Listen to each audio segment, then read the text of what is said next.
Good morning, everyone. If after this talk I chose to walk across the street to the hospital to donate blood, I wouldn't be allowed to.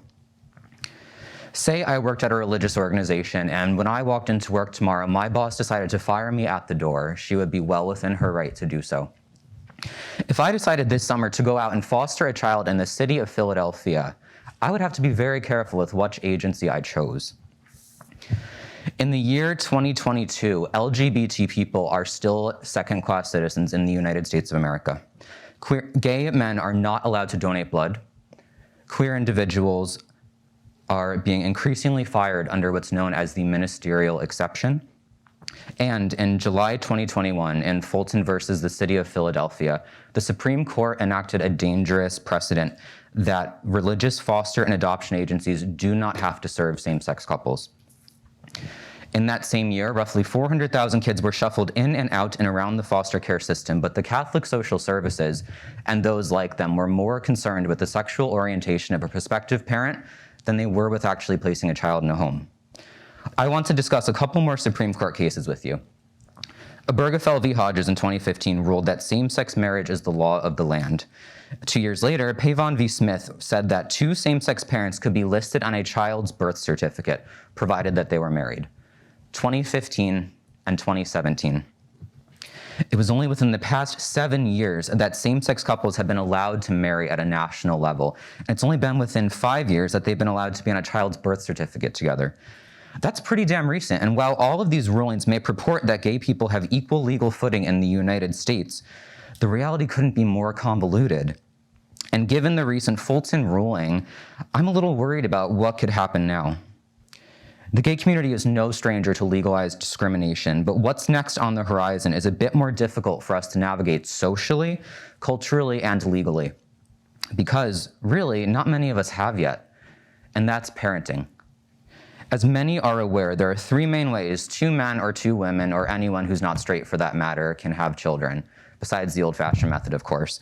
And those ways are surrogacy and foster care/adoption. Surrogacy is a wonderful option, but the average cost is, get this, between $100,000 and $150,000 for one pregnancy. And that's if everything goes well. Can't afford that? Well, most of us can't, so let's move on to the next option. Foster care and adoption are surely more affordable, albeit not free, but present a tricky set of legal, social, and financial hurdles for couples to endure.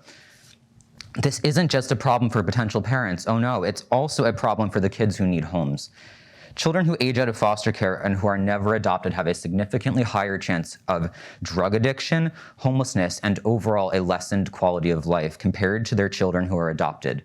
This is known. What's also known is that for same-sex parents, having children greatly increases their quality of life as well. Having kids gives them a sense of purpose, increases generational wealth, and provides legal protections in the case of some traumatic event. So what's the holdup? This all sounds great. Well, it's hard. For those for whom surrogacy is within their budget, while the process might be less stressful in some ways, they still face a tenuous medical journey and inescapable legal fees, on top of that hefty price tag that I mentioned earlier.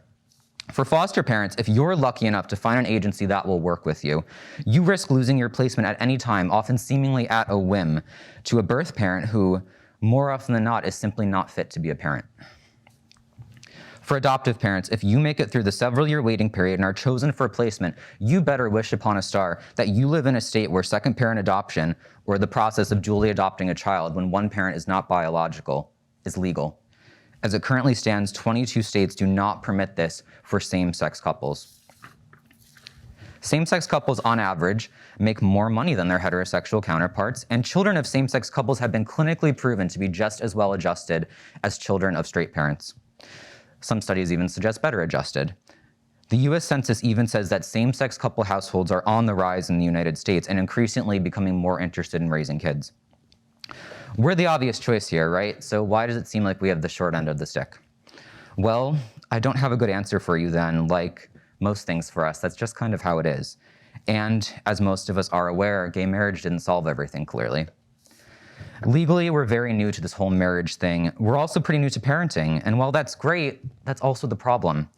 Societally, we've advanced to the point where the majority of the country accepts us now, but the law is still catching up. And ultimately, while the parents are suffering, the real victims here are the hundreds of thousands of kids just waiting for a home.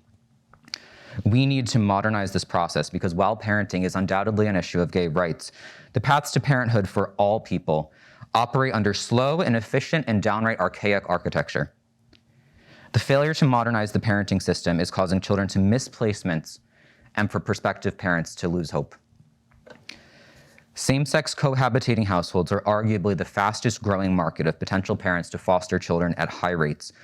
I mean, there are about 500,000 same-sex cohabitating households in the US, and there are about 400,000 children in foster care. I don't know about you, but those numbers kind of match up. I mean, hypothetically, subtract the parents who choose the surrogacy route, and we still have more than one household for every potential child in foster care. And the reason these kids remain without home? Legal shrapnel from a system that was built to discriminate and is still fighting to be remedied. I ask you all to take a look at the cards that I handed out at the beginning of my presentation. Those of you watching online, I suggest you visit www.adoptuskids.org to follow along. What you hold in your hands are all real foster and adoption profiles from children and teens around the United States, all in desperate need of family placement at this very moment.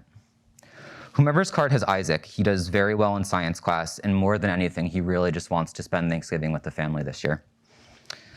8-year-old Raymond's dream is to visit the North Pole to scope out Santa's toy shop. Nancy is on track to graduate high school early and start college in a year. And Anthony and Alex are 2 Texas brothers who are inseparable and love to read books. Every single kid on those pieces of paper in your hands is looking for a family. Many same-sex couples, just like Frankie, BJ, and little Milo up here, just want an equal shot at the family dream and will do whatever they can to get there. I mean, this photo has the power to show you how much having a family has changed their life. The chance to love and share life's most precious moments with children, and to create a strong unit and lineage that could finally place gay parents on a more equal footing with their straight counterparts. This all has the potential to be life-changing, and I promise you that in a perfect world, we could solve this problem today if we wanted to. Thank you.